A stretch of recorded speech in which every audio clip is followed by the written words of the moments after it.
So I've learnt a lot from, my career as a solo sailor, and I think one of the biggest things that I've learnt is, this kind of idea that there's no such thing as a physical challenge, and that any challenge is really, when you distill it down, it's a mental challenge. And sailing a boat on your own across an ocean is incredibly physical. We're burning up to 5,000-6,000 calories a day and moving 100-kilogram sails, but really the way to tackle those challenges is with mindset and by turning them into a mental challenge. And that was, I think, a massive importance to me when I was diagnosed 5-6 years ago with type 1 diabetes, because it sort of said to me, it doesn't matter what the physical challenges are, if you can get the mindset right, then everything else will follow. And so that was, I think, really powerful. But then the nice thing that happened was being diagnosed with type 1 really taught me something new, and it taught me that the way that I should approach challenges that I hadn't set myself, things that were out of my control or are out of my control, it is very much the same as the way I should approach challenges that are in my control, like choosing to go and sail across an ocean. And I think that's really important as well. But finally there's another nice thing that I learned, and I guess this is kind of funny and kind of says a bit about how the whole thing impacted me. And when I was diagnosed, I was racing a 3-week long kind of multi-stage ocean race around the Arabian Gulf, and it's incredibly tough. It's really hot, and I had all the symptoms of type 1 diabetes. I was dehydrated and very fatigued, and not in a great way physically. And the one big takeaway for me was how much I still enjoyed my sport. So through all of that and through diagnosis, I knew that I still wanted to be a solo sailor, and it showed me how much I really loved doing that.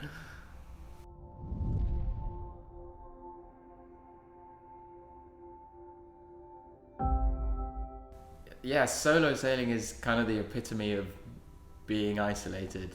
You're on your own on a boat in the middle of the ocean at times. If you race around the world, you're close to your competitors, but also people on the International Space Station than people back on land. And it's so isolating because you're ultimately responsible and you're accountable, and there's no one there that's going to help you. And that, in a way, is what makes it a great metaphor for living with type 1 diabetes. It doesn't matter who you're surrounded by. At the end of the day, it comes down to you and how you manage your condition. That's really challenging, but it's also very rewarding, and it's important to remember that. And I also have learned that it can be quite liberating. I think as soon as you can sort of remove yourself from the pressures and the constraints of what other people think, and realize that you're responsible and that's the only thing that really matters, then I think that's very freeing, and you find yourself doing things in different ways that I also think can be quite powerful. But the most important thing to remember is, and I'm always reminding myself of this on the boat, is that being isolated is not the same as being lonely. And it's really important to have support networks. And despite everything I say about solo sailing, it's really a team sport. The team helped to get the boat to the start line. They helped to design the boat. They helped to prepare me and all the equipment.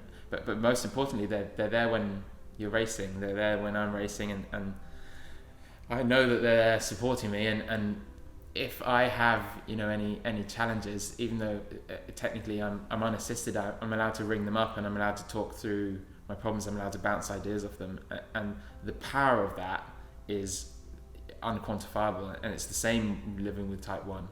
Even though you're isolated, even though at the end of the day it comes down to you, just talking to someone about it can make such a huge difference, and remembering that being isolated is not the same as being lonely, and there are all these people around you that can support you and that want to help you, and that makes a huge difference.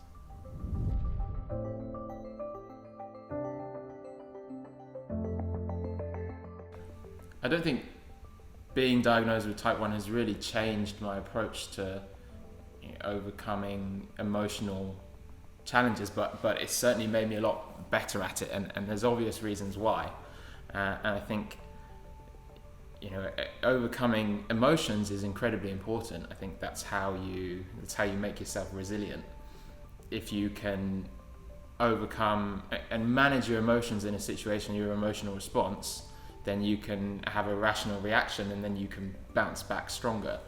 And for me, the way I do that is, first and foremost, it's about identifying those emotions and when they're happening, and that's probably the hardest part, and that's probably the thing that being diagnosed with type 1 has really taught me to do well, because you suddenly encounter it so frequently, and so you're sort of forced to identify it. And I think the biggest thing there is just being honest with yourself, and always having that level of introspection so that you start to notice these things.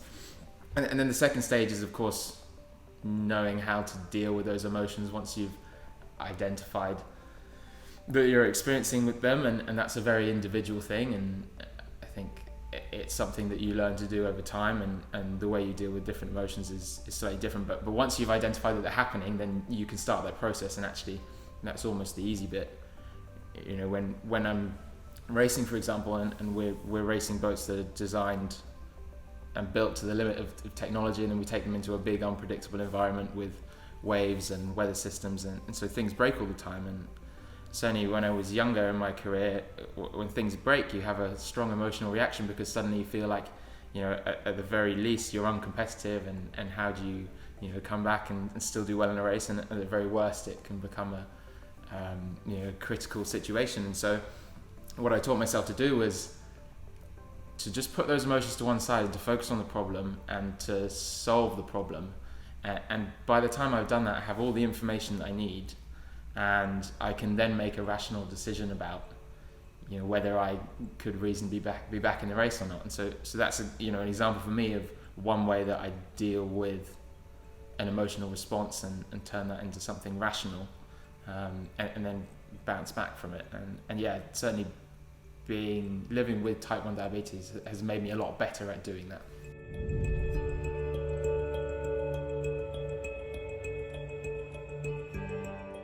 Yes, having a toolkit, but having a toolkit that you can access repeatably and almost automatically. I think the hardest thing is, and especially with challenges, when you have an emotional response, it's very difficult to do that kind of rational thinking and to think, I'll go into my toolkit and I'll find this and I'll use it, because you're having an emotional response, and it's kind of a vicious cycle, isn't it? Like, you can become frustrated with the fact that you're having an emotional response to something, which makes you more frustrated and makes you more emotional.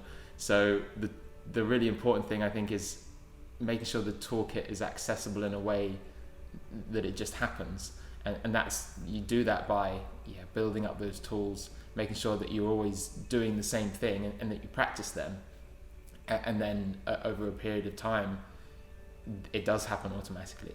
And certainly living with type 1 does that to you, because it happens a lot, and so you get very good at responding to these things, and that has made me better at doing that in everyday life, which has made me a better athlete, has made me, I think, a better person, made me better at, it's certainly made me a healthier person.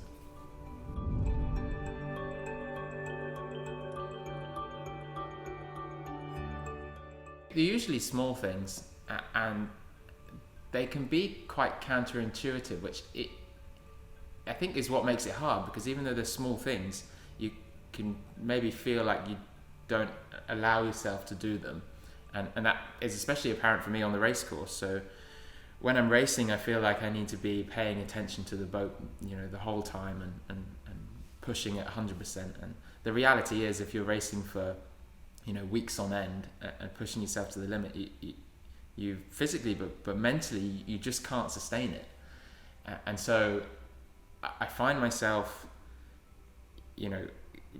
making sure that when I start to feel a bit emotional, or if something happens that makes me emotional, I'll take myself away and I'll do something like maybe I'll listen to some music.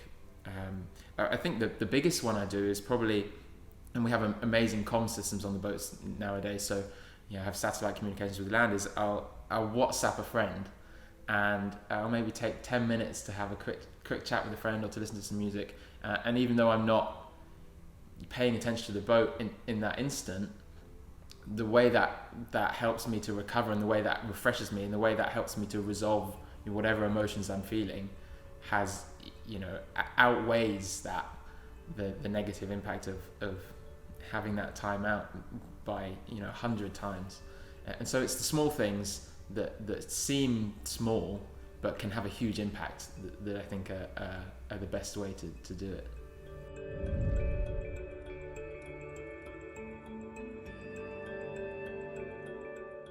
Yeah, if we talk about goal setting, goal setting is sometimes quite a polarizing topic, and I think for good reason, but it comes quite naturally to us in sport because we're very goal driven, and so it makes a great analogy. I wouldn't say I want to go and sail around the world non-stop and solo unassisted and just set that as a goal and put that out there and then have no understanding of the process to get there.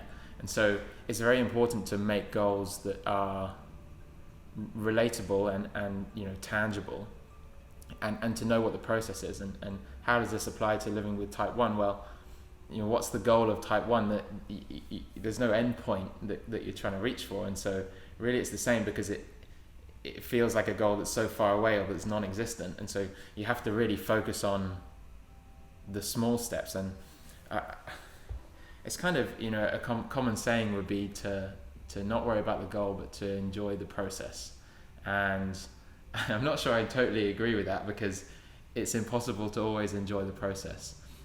But I think how I would phrase it is, I would say what I try and do is I try and trust the process. And again, it's about this whole thing, to do with mindset and to do with how to overcome the small challenges, but to trust the process and to focus on the small steps, but to also make sure that that's, in perspective, and that as long as you're moving in the right direction, I'm quite an analytical person. I like to think of it as maybe a trend line, and it doesn't matter if there are the small ups and downs. But as long as you're always moving in the right direction, that's the really important thing, and to make sure that you look after yourself in that instance, and that you sort of kind yourself and give yourself a chance to make those small mistakes, which are inevitable, as long as you're still moving towards that big goal, or in the right direction in the big picture.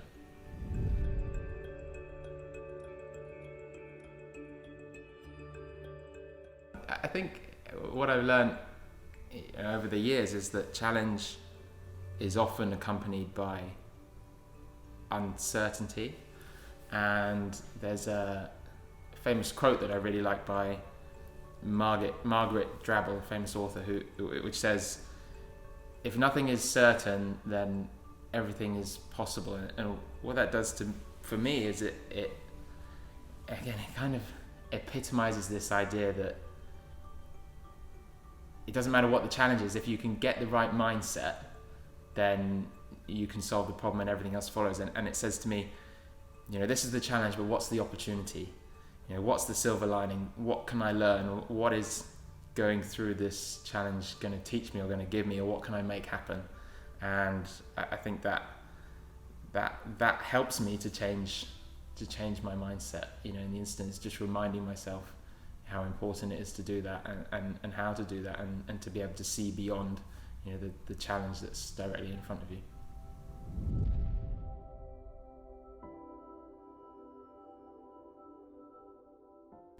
It's about being positive. I think that's an easy thing to say, but positivity is so powerful, and so what do I do to help myself be positive? Well, positivity is this amazing thing that once you start doing it, it sort of takes on a mind of its own, and it does it itself.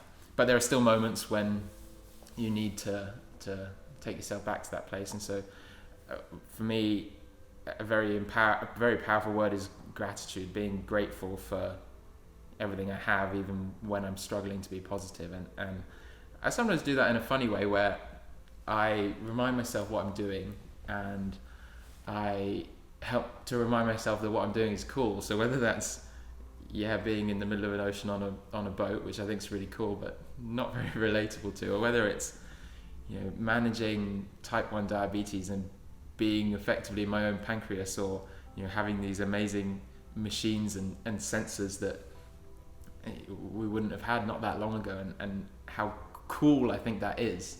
Not everyone gets to do that nor have that, and so I think that really helps me. And then the final thing is, and I say this every time, and it's something that my friend and mentor Alex Thompson, he tells me every time. He says, Jack, to be positive, all you need to do is smile and the rest will happen.